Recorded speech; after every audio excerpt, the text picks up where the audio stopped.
जय जय माखन चौक। श्री वृंदावन बिहारी लाल की जय। बाल कृष्ण भगवान की जय। श्रीमद्भागवत महापुराण की जय। श्री सुखदेव भगवान की जय। श्री व्यासदेव महाराज की जय। राधा रानी की जय।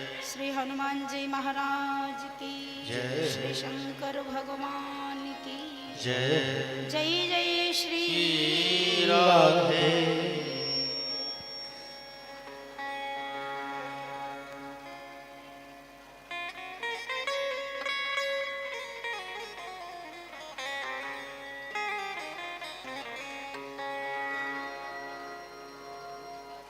श्री भागवत भगवान जी की आरती। पापियों को पाप से है तारती।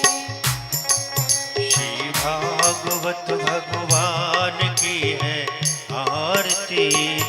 पापियों को पाप से है तारती।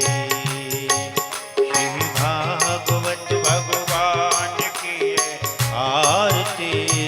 पापियों को पाप से है तारती।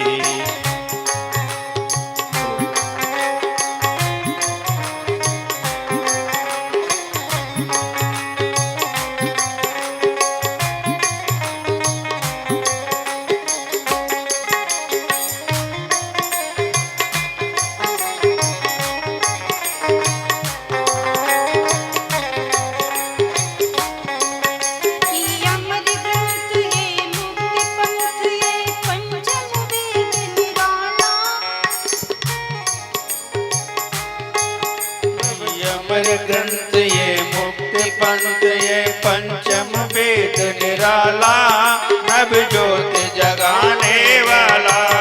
ये अमर ग्रंथ ये मुक्ति पंथ ये पंचम वेद निराला। नव ज्योति जगाने वाला। हर नाम यही हर ध्यान यही। हर नाम यही हर ध्यान यही। जग मंगल की आरती। पापियों को पाप से है तारती। श्री भागवत भगवान की है आरती। पापियों को पाप से है तारती।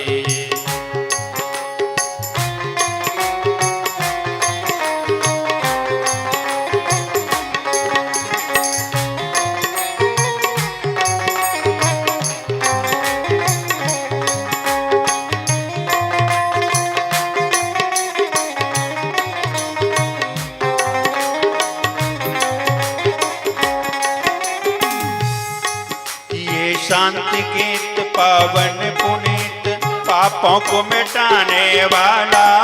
हर दर्श कराने वाला।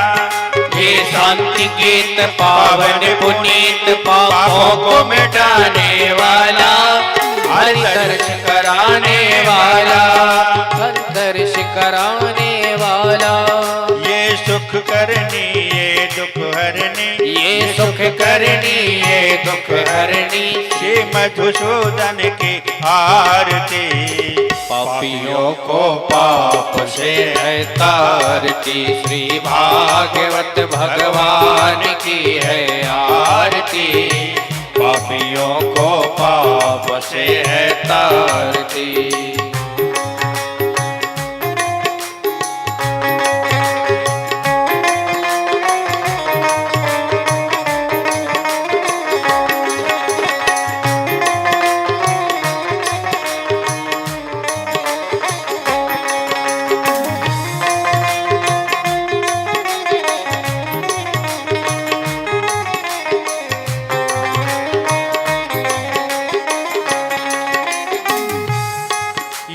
मधुर बोल जग पंथ खोल। इस मार्ग बताने वाला। बिगड़ी को बनाने वाला। ये मधुर बोल जग पंथ खोल। सतमार्ग बताने वाला। बिगड़ी को बनाने वाला। श्री राम यही घनश्याम यही श्री राम यही घनश्याम यही प्रभु की महिमा की आरती पापियों को पाप से है तारती श्री भागवत भगवान की है आरती पापियों को पाप से है तारती श्री भागवत भगवान की है आरती पापियों को पाप से है तारती श्री भागवत भगवान की है आरती पापियों को पाप से है तारती पापियों को पाप से है तारती पापियों को पाप से है तारती।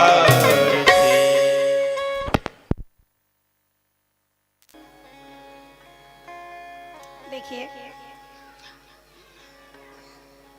आप सभी लोग श्रवण कर रहे थे। आज भागवत कथा का तृतीय दिवस है। भगवान की कथा कलुषित विचारों को नष्ट करने के लिए, कलयुग के पापों को दूर करने वाली है और जन कल्याण के लिए श्री सुखदेव भगवान ने इस कथा को राजा परीक्षित के माध्यम को लेकर के सारे संसार का कल्याण करने के लिए इस भागवत कथा को प्रत्येक जन तक घर घर में पहुंचाया।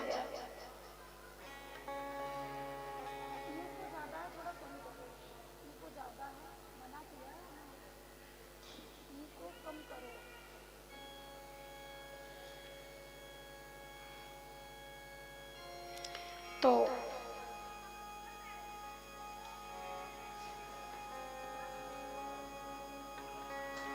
सकल लोक जग पावनी गंगा,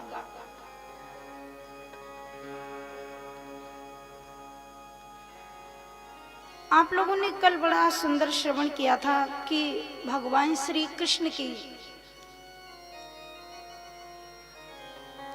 इस पावन कथा को श्रवण करके पापी से पापी भी तर गए।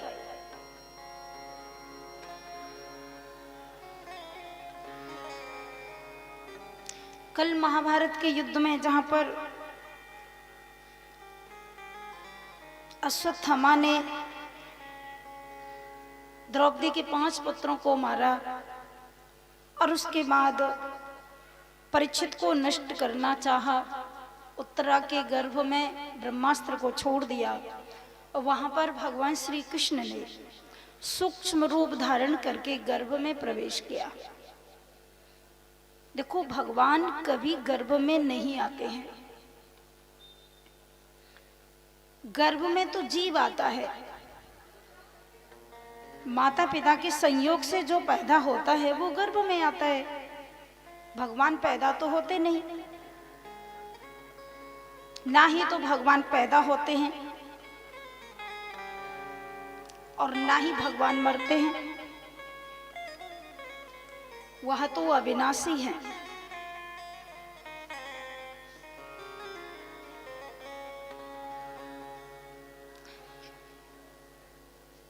प्रकृति पार प्रभु सब उर्वासी, ब्रह्म निरीह विरज अविनाशी, जिसका कभी नाश नहीं होता। तो जो जीव पैदा होता है माता पिता के संयोग से, ऐसे भगवान नहीं होते। और उनका जो शरीर है वो 5 भौतिक शरीर नहीं, 5 तत्वों से बना हुआ नहीं।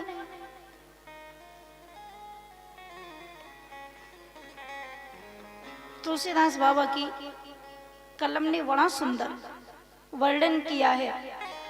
भगवान पैदा नहीं होते, मरते नहीं। उनका जो शरीर है वो हमारे आप जैसा नहीं है। हम लोग पैदा होते हैं, बड़े होते हैं, थोड़े और बड़े होते हैं, फिर बूढ़े हो जाते हैं, फिर मर भी जाते हैं। ऐसे भगवान नहीं करते, ना तो पैदा होते हैं। देखो भगवान श्री कृष्ण 125 वर्ष के हो गए, ध्यान देना, और 125 वर्ष के होने के बाद भी भगवान श्री कृष्ण देखने में 15 साल के लगते हैं। क्यों? चिदानंदमय देह तुम्हारी, विगत विकार जान अधिकारी। चिदानंदमय देह, आनंदोहम सर्वोहम शिव स्वरूपोहम, मायातीतो गुणातीतो शांत शिव स्वरूपोहम। ऐसे परमात्मा। तो इनकी कथा का बड़ा सुंदर वर्णन किया। यहाँ पर राजा परीक्षित ने सुखदेव जी से एक बड़ा सुंदर प्रश्न किया। आप लोग द्वितीय स्कंद की कथा श्रवण कर रहे हैं। द्वितीय स्कंद में भगवान श्री सुखदेव पधारे। राजा परीक्षित ने सुखदेव जी का पूजन किया, आसन पर बिठाया और एक सुंदर प्रश्न किया सुखदेव जी से।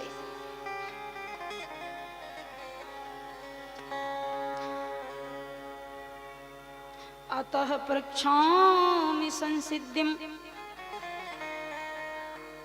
योगिनां परमं गुरुं,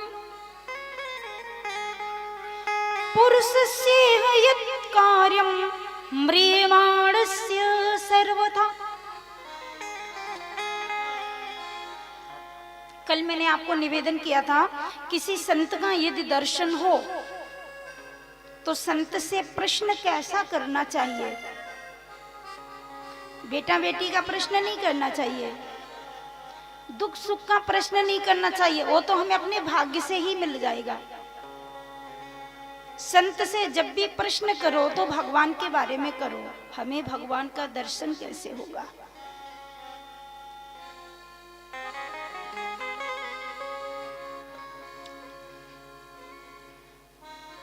तो यहां पर राजा परीक्षित ने एक प्रश्न किया, शब्दों की ओर ध्यान दें। अतः प्रक्षामि संसिद्धिं योगिनां परमं गुरुं, पुरुषस्य यत् कार्यं म्रियमाणस्य सर्वथा।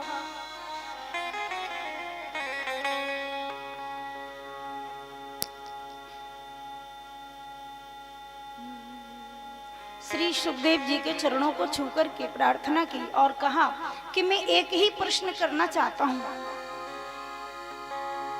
7 दिन का अवसर मिला है, मुझे 7वें दिन मरना है, तो मैं आपसे बहुत सारे प्रश्न करूंगा, इतना समय कहाँ है। बस मेरा एक ही प्रश्न है कि जल्दी मरने वाले को क्या करना चाहिए।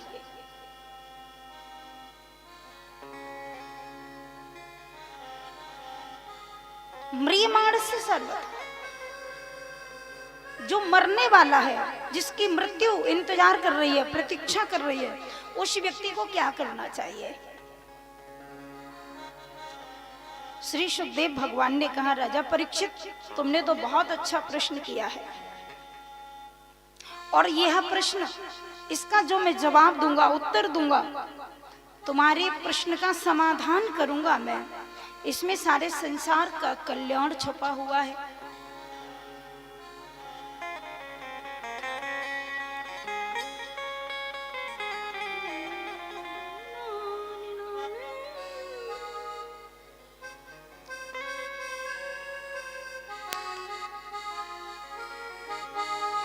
वरीयानेषु ते प्रश्नः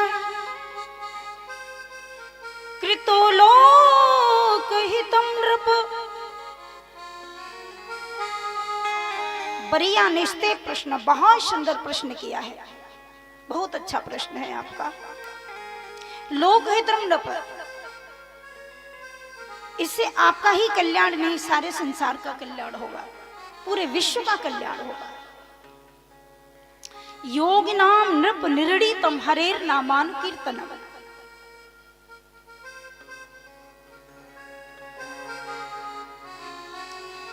बरीयाने सते प्रश्न कृतो लोकहितं नृप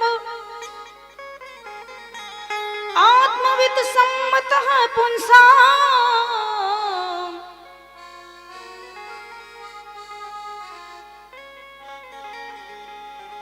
एक बात कहूं,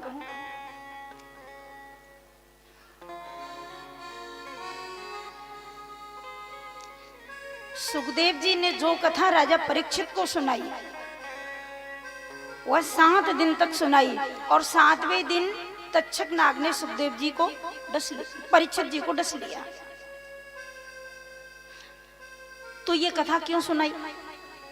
राजा को मरने का डर था इसलिए कथा को सुना?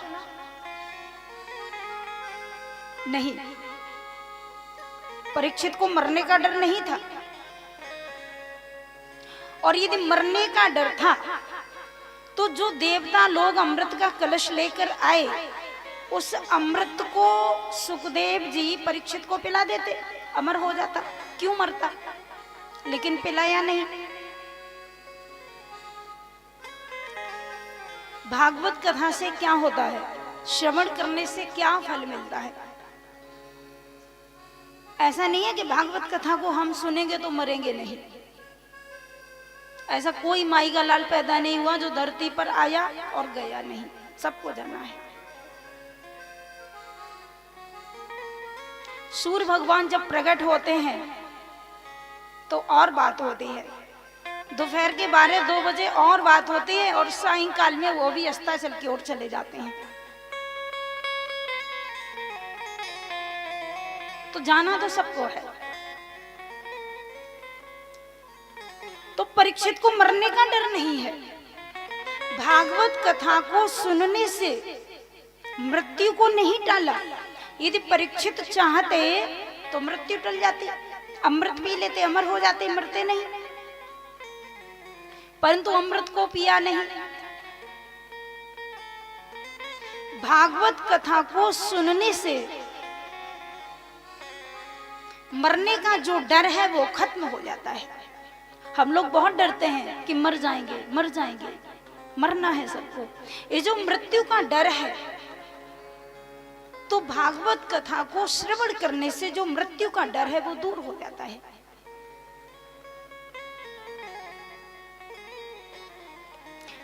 और हमको ताकत मिलती है।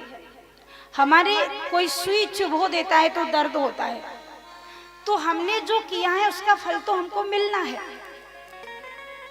कर्म जैसा करेंगे वैसा फल मिलेगा, निश्चित मिलेगा। परंतु भगवान की कथा को श्रवण करने से जो भी कर्म का फल हमको मिलेगा, उसको सहन करने की हमारे अंदर शक्ति आ जाएगी। मरना तो पड़ेगा, परंतु मरने का जो डर है वो खत्म हो जाएगा।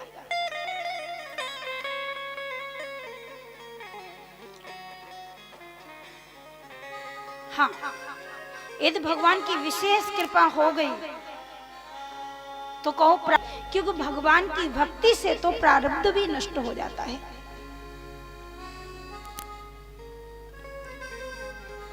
तो यहाँ पर सुखदेव जी ने परीक्षित को कहा, राजा तुम घबराओ नहीं, 7 दिन बहुत हैं, 7 दिन में तुम्हारी मुक्ति हो जाएगी। और उसके लिए मैं तुम्हें श्रीमद् भागवत महापुराण की कथा सुनाऊंगा। यही कथा मैत्रेय जी ने विदुर जी को सुनाई थी। यही कथा विष्णु भगवान ने ब्रह्मा जी को सुनाई। यही कथा नारद जी को सुनाई।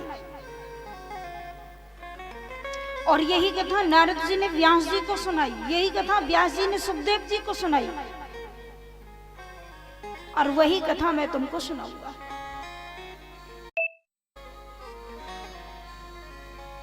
तो यहां सर्वप्रथम सुखदेव जी ने विराट पुरुष परमात्मा के बारे में वर्णन किया। अपम नारायति पुरा संज्ञा कर्म कृतम मया तेन नारायण युक्तो। अखिल ब्रह्मांड